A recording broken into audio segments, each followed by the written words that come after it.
আপনি সিঙ্গাপুরের বিল্ডিংগুলোর ছবি আর চকচকে রাস্তা দেখলেই বুঝতে পারবেন সিঙ্গাপুর একটি উন্নত দেশ। সিঙ্গাপুরের ঘনবসতি সম্পর্কে কোনো ধারণা আছে? দেশটির আকার মাত্র 728 বর্গ কিলোমিটার। একটু চেষ্টা করলে পায়ে হেঁটেই দেশটির এক প্রান্ত থেকে আরেক প্রান্ত যাওয়া যায়। এমন ছোট দেশে 57 লক্ষ মানুষ বাস করে, অর্থাৎ প্রতি বর্গ কিলোমিটারে প্রায় 8000 মানুষ বাস করে। বাংলাদেশে প্রতি বর্গ কিলোমিটারে বাস করে 1000। তার মানে সিঙ্গাপুরের ঘনবসতি বাংলাদেশের চেয়ে 8 গুণ বেশি। আপনি বাংলাদেশে এমন কোনো পার্কে নিশ্চয়ই গিয়েছেন যেখানে টিকিট কিনে ঢুকতে হয়। এসব পার্কে বিভিন্ন বিনোদনের ব্যবস্থা থাকে, এমন জায়গায় টাকা খরচ করে ঢুকতে হয়। আমাদের দেশের রাস্তাঘাট আবর্জনায় ভরা থাকলেও এসব পার্ক সবসময় পরিষ্কার থাকে। তারা 3টি কারণে পার্ক পরিষ্কার রাখতে পারে। পার্কের জায়গা ছোট, তাই পরিষ্কার করা সহজ। যেহেতু আপনি টাকা খরচ করে ঢোকেন, তাই পরিষ্কার রাখাটা বাঞ্ছনীয়। বলতে গেলে ঠিক এই কারণেই সিঙ্গাপুর এত পরিষ্কার ও চকচকে। সিঙ্গাপুরের উন্নতির পিছনে 2টি প্রধান কারণ রয়েছে। সিঙ্গাপুরের ব্যবসা ও আয়কর ইত্যাদি আইন সহজ। সিঙ্গাপুরের পাসপোর্ট বেশ শক্তিশালী। সিঙ্গাপুরকে ব্যবসার আইকন বলতে পারেন। বড় জ্ঞানীরা সিঙ্গাপুরের অর্থনীতির উপরে গবেষণা করতে পারবে, থিসিস লিখতে পারবে, বক্তব্য দিতে পারবে, অনেক কিছু শেখাতে পারবে। কিন্তু আসল বিষয়টা খুব সহজ। সিঙ্গাপুর অবাধে ব্যবসার সুযোগ করে দিয়েছে।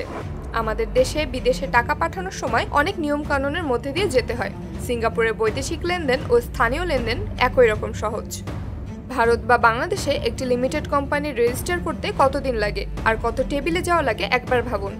সিঙ্গাপুরে কাউন্টারে দাঁড়িয়ে লিমিটেড কোম্পানি রেজিস্টার করা যায়। এখন তা কাউন্টারেও যেতে হয় না, অনলাইনেই করা যায়।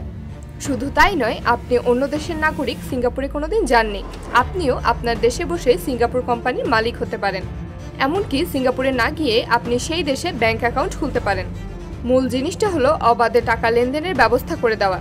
এই কারণে বিশ্বের বিভিন্ন দেশ থেকে মানুষ টাকা নিয়ে সিঙ্গাপুরে গিয়ে ব্যবসা করে। সেই টাকার কারণেই দেশটিকে ধনী মনে হয়, উন্নত মনে হয়। ইদানিং দুবাই ও ওমান একই ধরনের পদক্ষেপের মধ্যে দিয়ে নিজেদেরকে সিঙ্গাপুরের মতো ব্যবসায়িক বাজার বানাচ্ছে। এবারে পাসপোর্টের বিষয়টা বুঝিয়ে বলি। একটা পাসপোর্ট কতটা শক্তিশালী সেটা পরিমাপ করার উপায় হলো সেই পাসপোর্টে কতগুলি দেশে বিনা ভিসায় ভ্রমণ করা যায় আর কি। সেই জাতি বিনা ভিসায় ভ্রমণ করার সুযোগ পায় যারা অন্য দেশে গিয়ে স্থায়ীভাবে থেকে যাবার চেষ্টা করে না। অর্থনৈতিক বাজারে এমন এক কায়দা করে রেখেছে যে অন্য দেশের মানুষেরা নিজের টাকা সিঙ্গাপুরে নিয়ে গিয়ে সেখানে স্থায়ীভাবে থাকে। সিঙ্গাপুরের লোকজন বিদেশে গিয়ে থাকে না, তাই তাদের পাসপোর্ট শক্তিশালী। সিঙ্গাপুরকে একসময় বলা হতো জেলে পল্লী, আর এখন সিঙ্গাপুরে দরিদ্র নাগরিক বলতে কিছু নেই, বরং সেখানে মিলেনিয়ার বিলেনিয়ারের ছড়াছড়ি।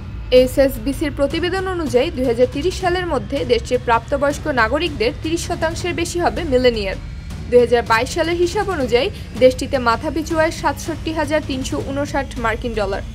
আর এসব কিছু হয়েছে দেশটির সমুদ্র বন্দর, বিমানবন্দর সংশ্লিষ্ট অবকাঠামো উন্নয়নের দিকে নজর দেওয়ার মধ্যে দিয়ে। সিঙ্গাপুরের 90% নাগরিক হাউজিং অ্যান্ড ডেভেলপমেন্ট বোর্ডের অধীনে পাবলিক হাউজিং সুবিধা ভোগ করে। সরকারি এই আবাসন সুবিধা করে দেয় একবারে 99 বছরের লিজ, অর্থাৎ সেখানে কারো নিজস্ব জমি নেই। সিঙ্গাপুরের যত ভূমি তার প্রায় পুরোটা সত্ত্বই সরকারের কাছে। নাগরিকেরা কেবল 99 বছরের জন্য জমি লিজ নেয়, তবে বিদেশি নাগরিকেরা এই সুবিধার অন্তর্ভুক্ত নয়। সিঙ্গাপুর মোটেও উন্নত বা ধনী দেশ নয়, তারা উন্মুক্ত অর্থনীতি বানিয়ে রেখেছে। এজন্য সবাই টাকা নিয়ে সিঙ্গাপুরে যায়, সবার টাকা সেখানে রাখে। সেই কারণেই দেশটিকে ধনী মনে হয়। তাহলে উন্নত দেশ কোনটি?